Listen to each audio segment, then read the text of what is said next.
The most basic expectation of any actor is that they'll get paid and credited for doing their work, and unions are thankfully in place to ensure that studios can't screw working performers out of their fair due. But sometimes actors end up going uncredited, which at first glance might seem like the most antithetical thing that they can do to have their name scrubbed from a movie's credits roll. I'm Ewan, you're watching What Culture, and here are 10 actors who were uncredited for insane reasons. Number 10. To surprise the audience, Kevin Spacey, 7.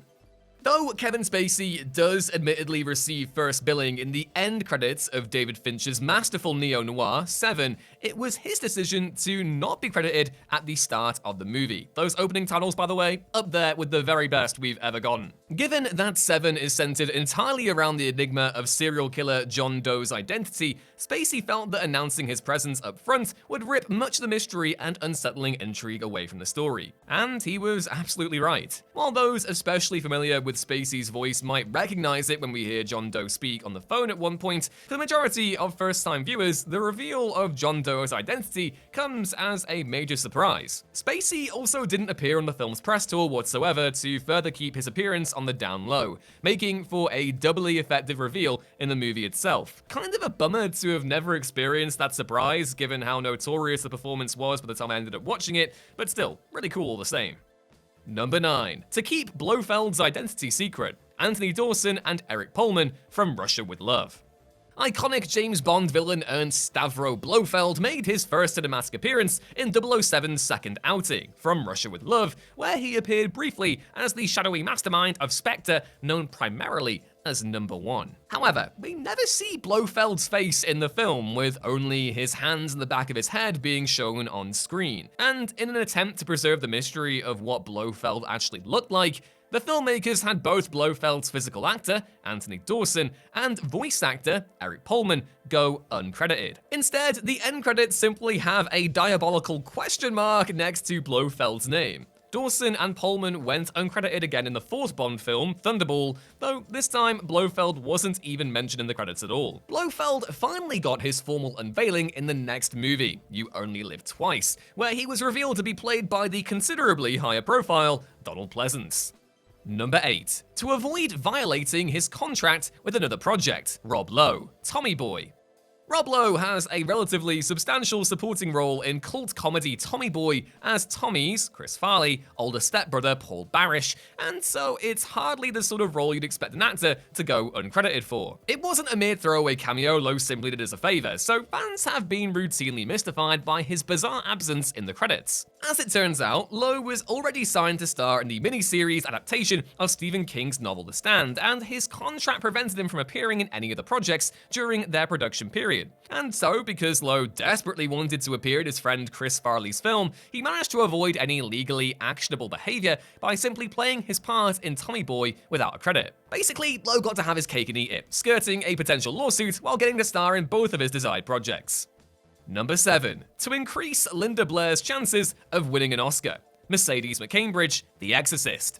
Despite being an Oscar-winning actress and having been dubbed, quote, the world's greatest living radio actress by none other than Orson Welles, Mercedes McCambridge wasn't originally credited for her work on The Exorcist, where she voiced the demon Pazuzu, who possesses young Reagan, of course played by Linda Blair. Early release prints of the film didn't include McCambridge's name, a fact which reportedly left the actress understandably incensed at the film's premiere, prompting her to initiate arbitration proceedings against Warner Brothers with the Screen Actors Guild backing her up. It's been suggested many times over the years that the WB didn't want either McCambridge or Eileen Dietz, who played the face of Pazuzu and acted as a stand-in for Blair in several challenging scenes, being credited for fear that it might diminish Blair's chance of receiving a Best Supporting Actress Oscar nom. Ultimately, the SAG ruled in favor of McCambridge, ensuring that her name was added to all future prints of the film, and Blair went on to receive an Oscar nomination regardless. Number 6. He didn't want Disney to sell the movie with his name. Pauly Shore, A Goofy Movie.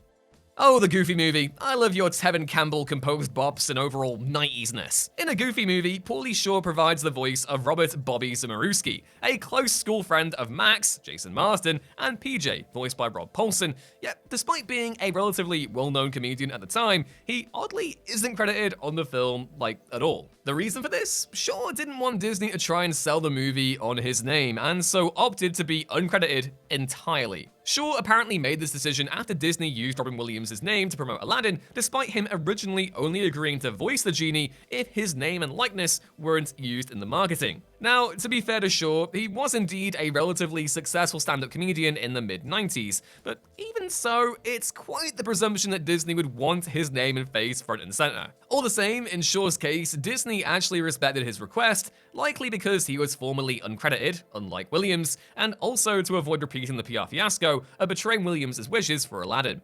Number 5. Due to a dispute over the cast's treatment, Ted White, Friday the 13th, the final chapter. Friday the 13th fans regularly point out the curious fact that no actor is credited as playing Jason Voorhees in Friday the 13th, the final chapter, no matter that it's widely known these days that the part was played by stuntman Ted White. It's often been stated that White didn't have any affinity for the horror genre and simply took the part for the paycheck, hence why he asked to be uncredited, but a large part of White's decision not to seek a credit was his on-set disagreements with director Joseph Zito. The pair reportedly clashed during production, with White getting angry at Zito's alleged treatment of the young cast during more challenging scenes, enough that he threatened to quit the film entirely. Ultimately, White asked for his name to be removed from the final movie, though ironically, his performance as Jason remains one of the series' most popular. White turned down invitations to return for the next 2 films, although he did agree to be credited when archive footage of his original portrayal was used in Friday the 13th Part 7, The New Blood. In his later years, White at least appeared to embrace the fandom for his portrayal of Jason, becoming a regular on the horror convention circuit. Number 4. To give David Prowse full credit, James Earl Jones, Star Wars: A New Hope. During post-production on the original 1977 Star Wars, George Lucas decided that Darth Vader actor David Prowse's pronounced West Country accent simply wasn't a good fit for the character, enough that the cast jokingly referred to him as Darth Farmer. That really doesn't work, does it? And so Lucas had his lines dubbed over by another actor, apparently without Prowse's knowledge. After originally picking Orson Welles for the job, and again, I really can't see it, Lucas felt that Welles' vocal tenor was way too recognizable, and so instead hired James Earl Jones. Jones decided to provide Vader's voice uncredited, feeling that his contributions weren't significant enough to receive a credit, and instead preferring that Prowse got the sole billing. It's perhaps easier to understand Jones's thought process when you consider that he recorded the entire part in just 2.5 hours, for which he was paid $7,500. Now, compare that to what Vin Diesel gets for doing Groot in the Guardians movies, and yeah, times have changed. Yet, even with A New Hope's phenomenal popularity, Jones again decided to go uncredited for the sequel The Empire Strikes Back, before finally agreeing to take a voice credit for the trilogy capping Return of the Jedi, given that everybody at that point knew who was voicing Darth Vader. For the various re-releases of the original 2 films, Jones's name was added to the credits. Number 3. He didn't want to play the part, Terence Malik, Badlands.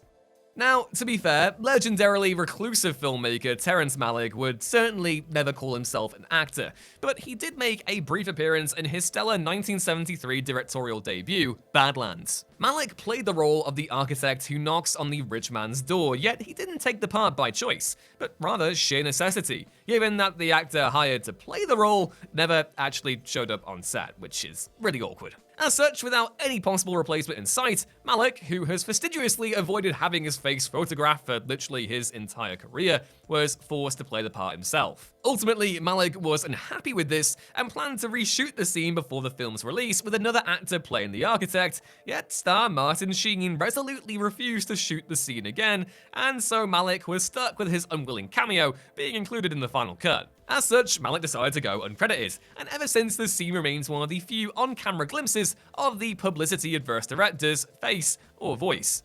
Number 2. To avoid a Screen Actors Guild lawsuit, Bruce Willis, 4 Rooms.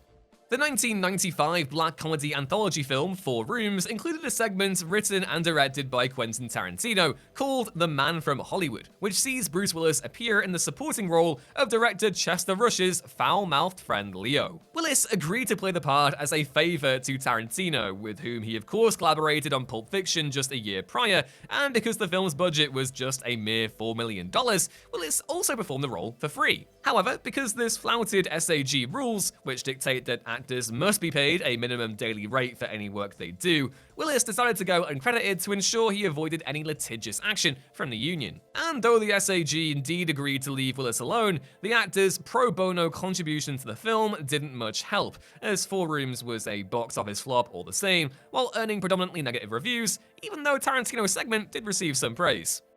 And number 1, he was blacklisted. Nedrick Young, House of Wax, 1953.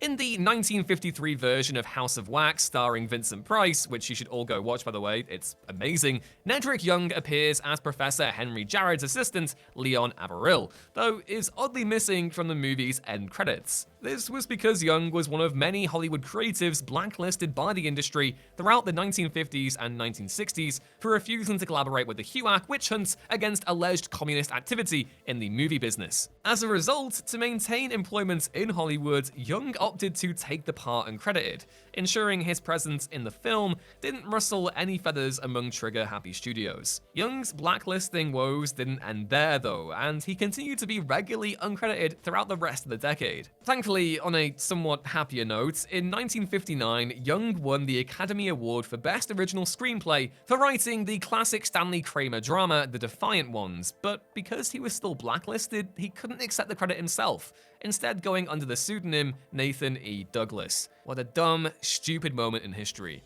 And those were 10 actors who were uncredited for insane reasons. Know of any other stars who decided to duck out the credits? Share your examples down in the comments below, and while you're down there, if you could drop us a like, share, and subscribe, that would be super appreciated as well. Remember, you can find more content like this at whatculture.com, and more of me on Twitter at EwanRuinsThings. That's all for now though, I've been Ewan, and I'll hopefully catch you in the next video. Bye!